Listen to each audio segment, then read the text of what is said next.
He is one of the leading figures in the world of classical music. He's conducted all the major orchestras and performed at some of the world's most prestigious concert venues. Maestro Daniel Barenboim was born in Argentina. His first performance came at the age of 7 back in 1950. 2 years later, his family moved to Salzburg and then to Israel, where he became passionate about politics and the Palestinian-Israeli conflict.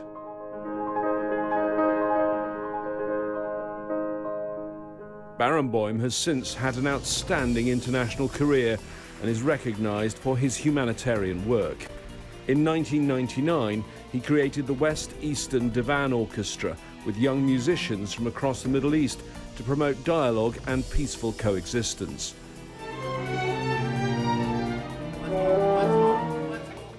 But Barenboim has also faced controversy. Some of the musicians who played under his baton accuse him of being a bullying autocrat. I'm James Bays at Carnegie Hall in New York. Of course, like almost every other music venue around the world, it's been closed for almost 3 months. This week, we connect with Maestro Barenboim in Berlin. As Israel's newly elected government threatens to annex parts of the West Bank, can peace in the region ever be achieved? And can arts and culture play a new role in our lives after the pandemic? The General Music Director of the Berlin State Opera and the Staatskapelle Berlin, Daniel Barenboim, talks to Al Jazeera.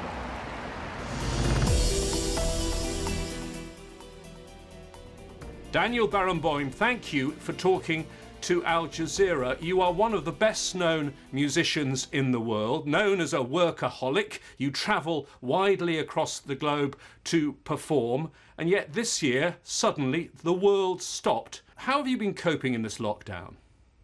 I was very happy and felt privileged as a conductor to be able to play an instrument, because my conducting colleagues have not been able to make any music, and that is really the main activity of a performing musician. But I took the opportunity to practice, probably a little more than usual, and enjoyed spending 2.5 months practically only playing the piano as far as music is concerned. From that point of view, I cannot say that I personally suffered too much from the virus. I, of course, get sensitive like any human being about the suffering of so many people all over the world.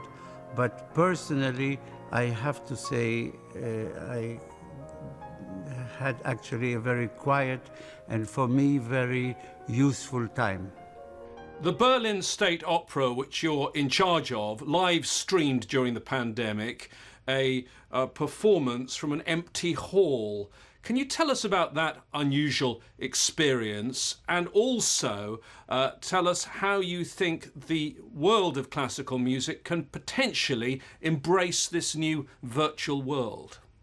We had programmed a whole series of performances of Bizet's opera Carmen, and the virus came in the middle of that. I think we had managed to do 2 regular performances, and everybody, the singers, the chorus, the orchestra, and I were very grateful that we could stream that, and we played a whole performance of Carmen without public, with, if anything, an added amount of excitement and dedication. I was very happy and very proud of my orchestra and the singers. So that was very positive.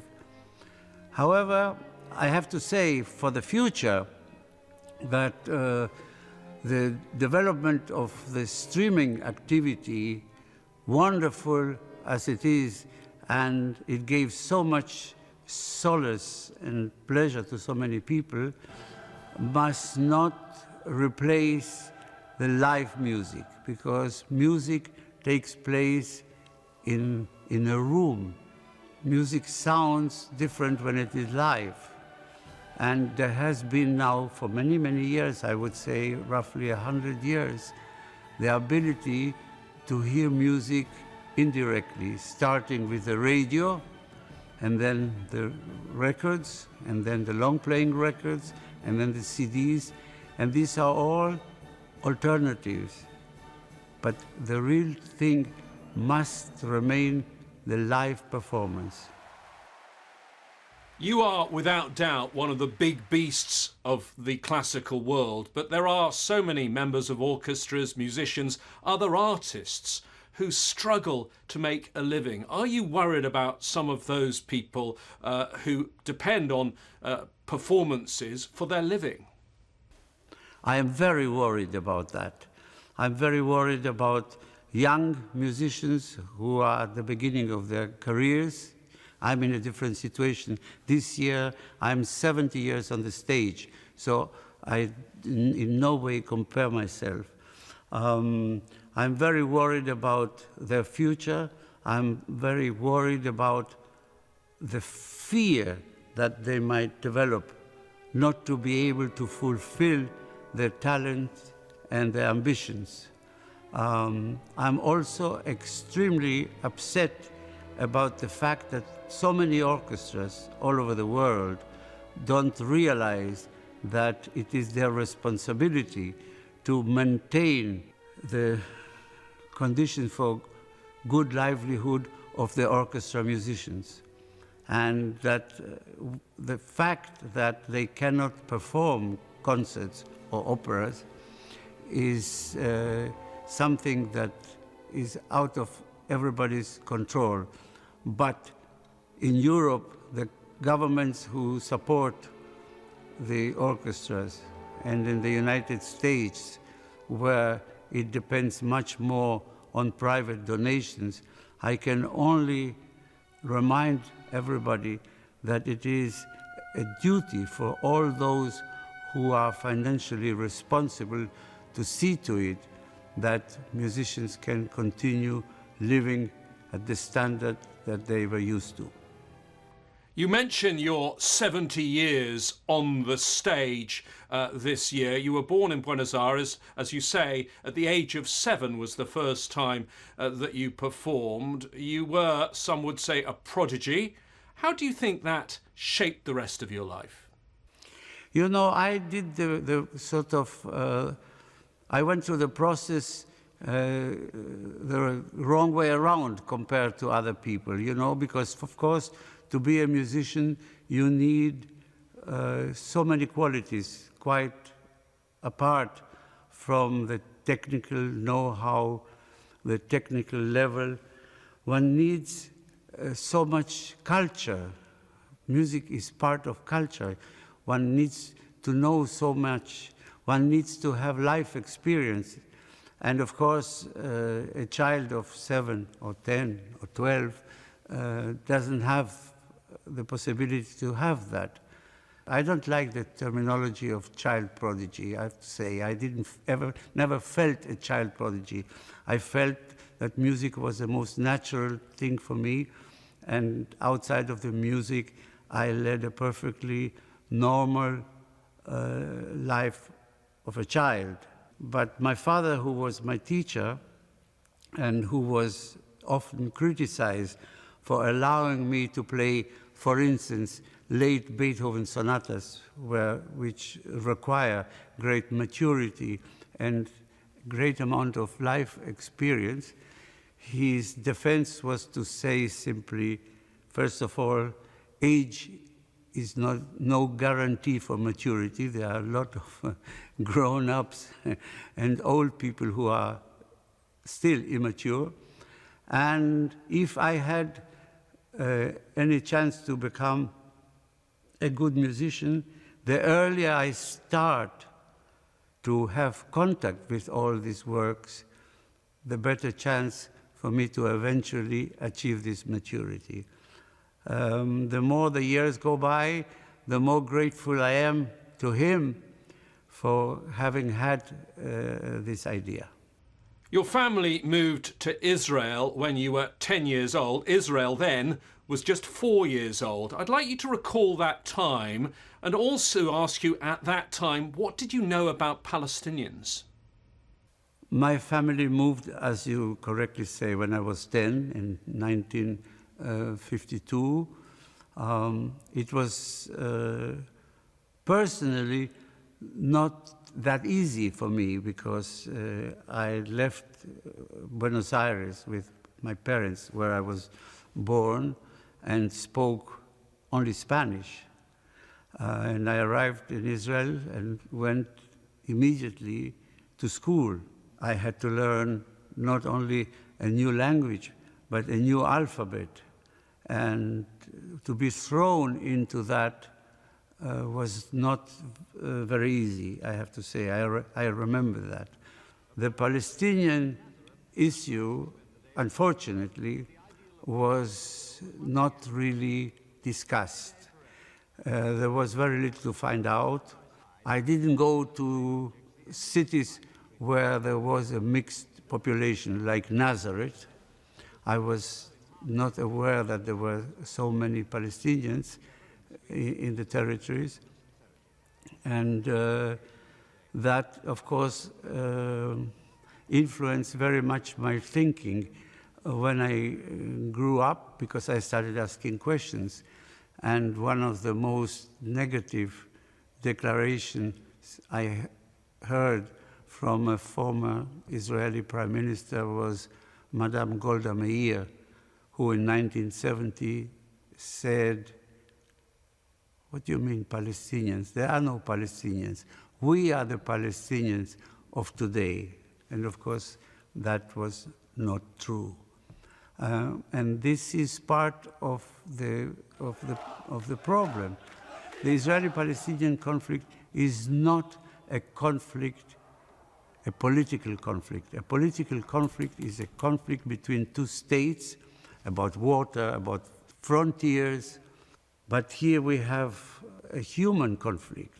Therefore, the Israeli-Palestinian conflict cannot be solved politically and cannot be solved militarily. It can only be solved humanly. You became the first person to be an Israeli and a Palestinian citizen, and you also talk about your greatest achievement, the orchestra you founded. Tell us about that. Well, you know, why does the orchestra function? How come Israelis and Arabs from Lebanon, Syria, Egypt, Iran, Egyptians, how come they can play music together? It's not only the magic of the music, that of course, and the fact that they have a common passion, but they have something else. They have equality. There are no checkpoints in the orchestra. There is not one that controls and the other that is controlled. There is total equality. Equality not only of rights, but of responsibilities. That is much more important. I feel one doesn't talk enough about human rights, but one does ignore completely, one ignores human responsibilities. And this is why when they are playing, when they are making music, not only they share passion, of course, that is a primary condition, but they have equal rights and equal responsibilities. And the day the non-musicians of Israel and of Palestine will have equality of rights and equality of responsibilities, they will be able to get together. I'm sure of that. Let me ask you about recent developments, and first recalling an interview that you did almost 7 years ago here on Al Jazeera with David Frost. You said at the time, "We are close to the end of a two-state solution. The only government that can save it is the United States." So let me now ask you about the recent decisions of the United States. Donald Trump, the President of the United States, put his son-in-law Jared Kushner in charge. He came up with a plan. What do you make of that plan? Maybe it could work economically, but otherwise it is a disaster. It is a disaster for Israel, and it is a disaster for the Palestinians. And the authority, if you want, of America in the world has diminished, I think, considerably. And I don't want to make the process of Mr. Trump today, but he, like all of us, will be gone one day. And then there will be a backlash of blind support of Israeli exaggerated political views. After 3 back-to-back elections in Israel, Benjamin Netanyahu is once again the Prime Minister. In your view, how will history judge him? I'm afraid not very well. I'm afraid not very well. He has tremendous qualities. As a speaker, he's very convincing. He's able to present his cases admirably, but the cases are totally impossible. He's managed to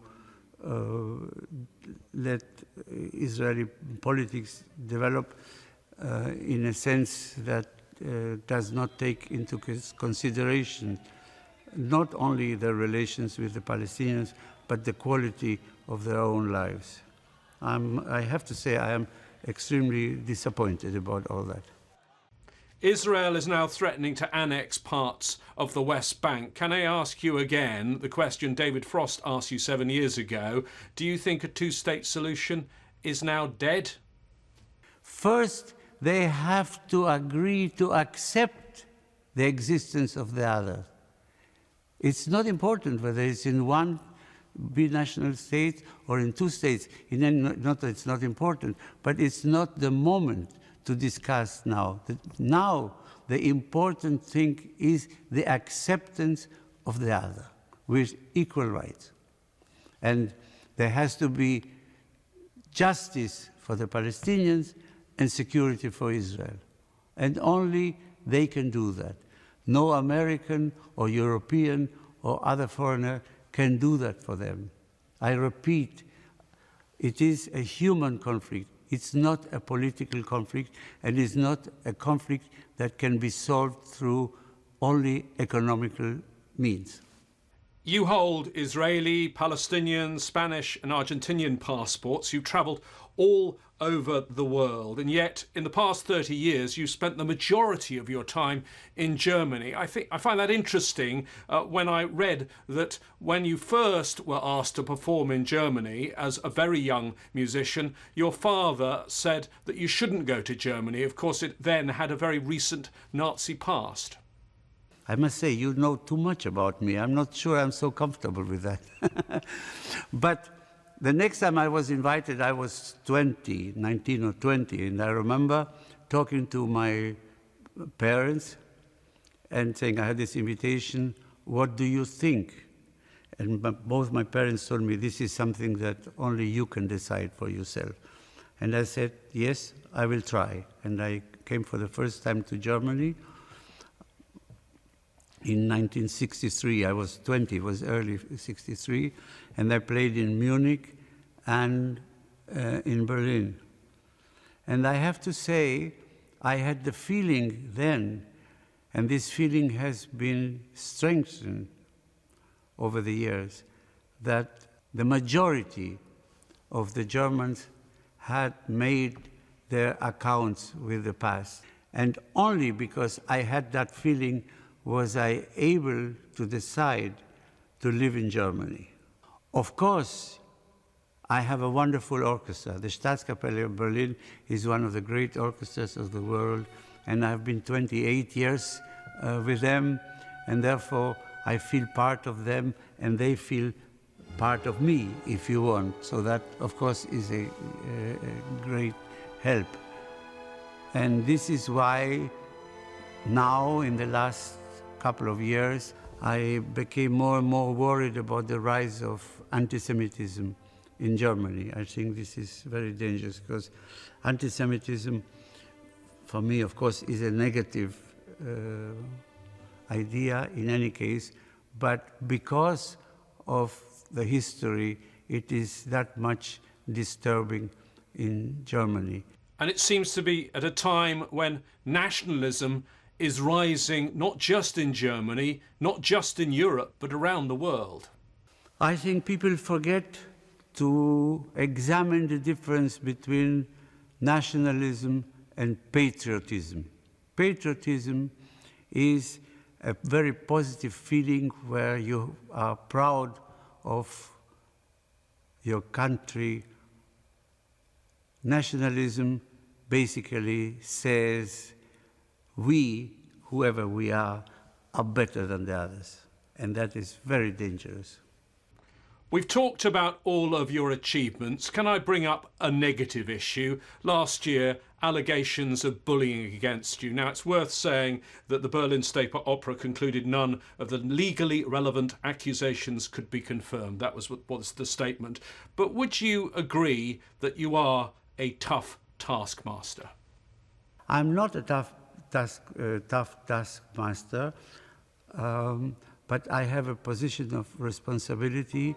It's inevitable that every decision, every single musical decision I take cannot be approved with equal enthusiasm by 136 musicians. So those who feel that way might feel I'm a hard taskmaster.